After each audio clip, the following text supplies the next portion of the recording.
Hi guys! Welcome back to my channel. So for today's video, I'll be reviewing this palette that I got from Shopee. So this is a close-up of the palette that I bought from Shopee.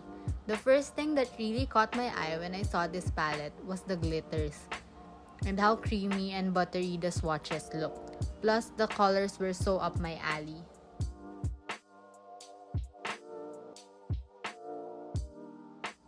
So I bought this from the newsfashionstore.ph on Shopee for 228 pesos.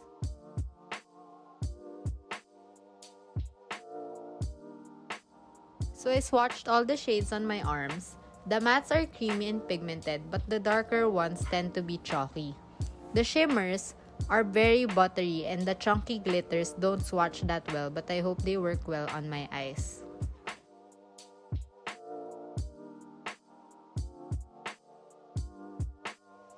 So now let's start the eye look. First, I do my usual brow routine using the LA Girl Pomade. So I fill in the arcs of my brows and lengthen its tails. I have my full brow routine on my other video, so if you want to see that, I'll link the video down below.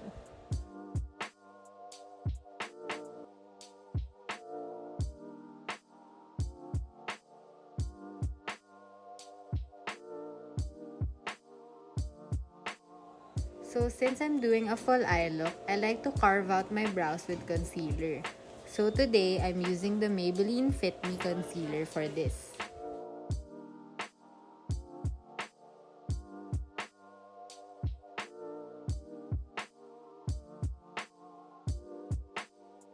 So after placing my concealer, I'll now be blending it with my sponge.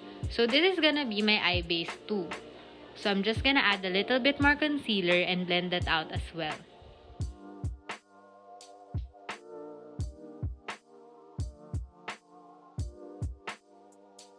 So once you blend out the added concealer and have an even base, you can now start adding your eyeshadow. So I used the Natural Eden as my transition shade. I'm just gonna blend this all over my crease. So my initial reactions to the shadows was that it was very powdery but has no fallout. When you tap the shadows in the pans, it has fallout there but no fallout in the eyes. And it's very pigmented and easy to blend.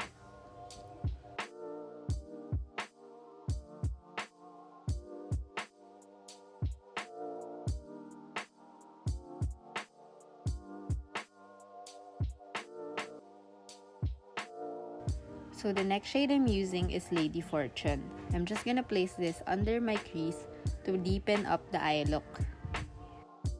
So this shade is not as powdery as the first one that I used, but the color is not that solid and needs a few more dips before the color truly comes out.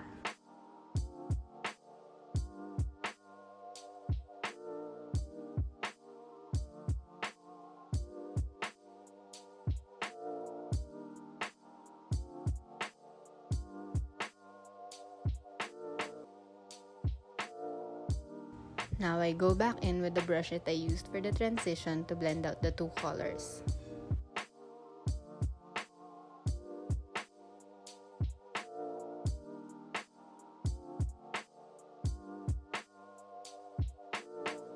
Now that it's all blended, I'm now gonna cut the crease. So I'm using the same concealer that I used for the base to cut my crease.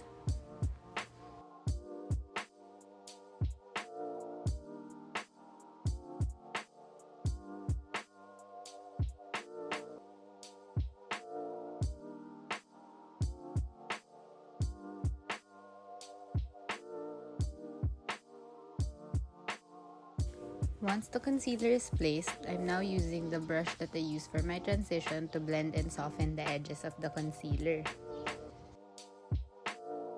Now for my last shade, I'm using the Pressed Glitter Sweet Mint. Now I'm putting on the glitter on the lids. So when I first applied the glitter, I thought it was not gonna be as pigmented or as glittery as I wanted it to be. But as soon as I packed on the shade, it really turned out nice. And the shade is really beautiful on the lids. So the trick with using pressed glitter is just to pack on until you get the right amount of the glitter you want on your lids.